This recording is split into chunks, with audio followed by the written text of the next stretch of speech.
Tem um gráfico que eu vi esses dias que não sai da minha cabeça. Um economista, professor de Harvard, perguntou a mais de 5.000 americanos como eles achavam que a riqueza era distribuída no país. E isso foi o que eles responderam. Dividindo o país em 5 grupos de 20%, um no topo, um no piso e 3 intermediários, eles perguntaram às pessoas como elas achavam que a riqueza era distribuída no país. E depois perguntaram como eles achavam que seria a distribuição ideal. E 92%, pelo menos 9 em cada 10, disseram que devia ser mais ou menos assim, mais igualitário do que eles achavam que era. Só esse fato já demonstra, no mínimo, que a maioria dos americanos acha que o sistema está distribuído injustamente. Mas o mais interessante para mim é a realidade em comparação com a nossa percepção. O ideal está tão distante da realidade que a gente imagina, quanto a realidade de fato do que a gente acha que existe nesse país. Então, ignora o ideal um pouquinho. Isso é o que a gente pensa que existe. E aqui é a distribuição de fato, completamente desigual. Não só para os últimos 20%, mas para os próximos também. Os últimos 40% dos americanos não levam quase nada da riqueza. É difícil até de enxergar no gráfico. Mas o 1% mais rico tem uma parte maior da riqueza do país do que 9 a cada 10 pessoas acredita que 20% deveriam ter. Impressionante. Mas vamos olhar de outro jeito, porque esse gráfico não passa direito a ideia. Em vez disso, vamos reduzir os 311 milhões de americanos para simbólicas 100 pessoas. Fica mais simples. Aqui estão eles, professores, treinadores, bombeiros, trabalhadores de construção, engenheiros, médicos, advogados, banqueiros, executivos, talvez uma outra celebridade. Agora vamos organizar eles de acordo com a riqueza. Os mais pobres na esquerda, os mais ricos na direita. Uma fila de pessoas baseado na renda. Vamos separar por cores, como a gente fez antes, baseado em qual dos 20% eles pertencem.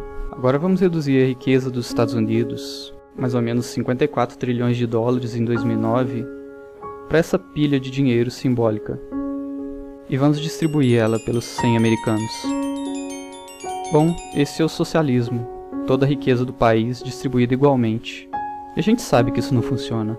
A gente tem que incentivar as pessoas a trabalhar duro para conseguir o sonho americano, manter o país indo para frente. Então, aqui está aquele ideal que a gente perguntou para todo mundo. Algo parecido com essa curva. E não tá ruim. A gente tem algum incentivo, já que os mais ricos estão aí 10 a 20 vezes melhor do que os mais pobres. Mas olha, nem os mais pobres são pobres de verdade. A linha de pobreza ficou quase completamente fora do gráfico. Tem uma classe média super saudável, com uma transição suave até a riqueza. E sim, tanto republicanos quanto democratas escolheram essa curva. 9 a cada 10 pessoas, 92%, disseram que essa seria a distribuição ideal da riqueza do país.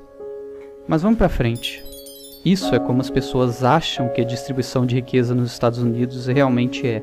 É claramente bem mais desigual, mas mesmo essa distribuição ainda é bem aceitável.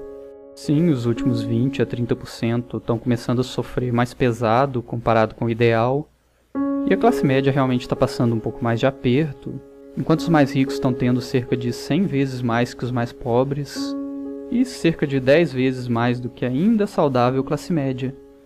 Infelizmente, isso não está nem perto da realidade. Essa é a verdadeira distribuição de riqueza nos Estados Unidos. Os americanos mais pobres nem fazem número. Eles vivem basicamente de trocado. E a classe média, mal dá para diferenciar ela dos pobres. Na verdade, até os ricos, tirando os primeiros 10%, estão indo pior. Só os 10% mais ricos estão melhores. E quanto melhor? Tão melhor que os últimos 2 a 5% simplesmente estouram o gráfico.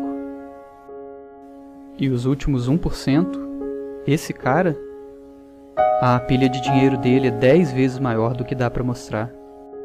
Esse aqui é o dinheiro dele reempilhado. Só o dele. Esses são os tais 1% que a gente anda ouvindo tanto falar. Tanto dinheiro no bolso que ele precisa de uma coluna só para ele, porque ele não encaixa nesse gráfico. 1% do país tem cerca de 40% da riqueza. Os 80% mais pobres, 8 a cada 10 pessoas, 80 pessoas nesse gráfico, só tem 7% dessa riqueza. E isso só vem piorando nos últimos 20 a 30 anos. Enquanto os 1% mais ricos levam para casa cerca de 1/4 da renda do país hoje, em 1976 eles só levavam cerca de 9%. Quer dizer que seu pedaço da renda praticamente triplicou nos últimos 30 anos. Os 1% mais ricos são donos de praticamente a metade das ações, fundos e títulos do país. Os 50% mais pobres só têm 0,5% desses investimentos. Ou seja, eles não estão investindo, eles estão sobrevivendo. Com certeza, muitas dessas pessoas ricas trabalharam duro pelo seu dinheiro. Mas você realmente acredita que o presidente da empresa trabalha 380 vezes mais do que seu empregado médio? Não seu empregado mais pobre, não o faxineiro, mas que a média dos salários da sua empresa. O trabalhador médio tem que trabalhar mais que um mês para ganhar o que o executivo ganha em 1 hora. A gente com certeza não precisa chegar no extremo do socialismo para encontrar alguma coisa que seja justa para os trabalhadores. A gente não precisa nem chegar no que a maioria das pessoas consideraria o ideal. Tudo que a gente precisa fazer é acordar e perceber que a realidade nesse país não é nem parecida com o que a gente acha que é.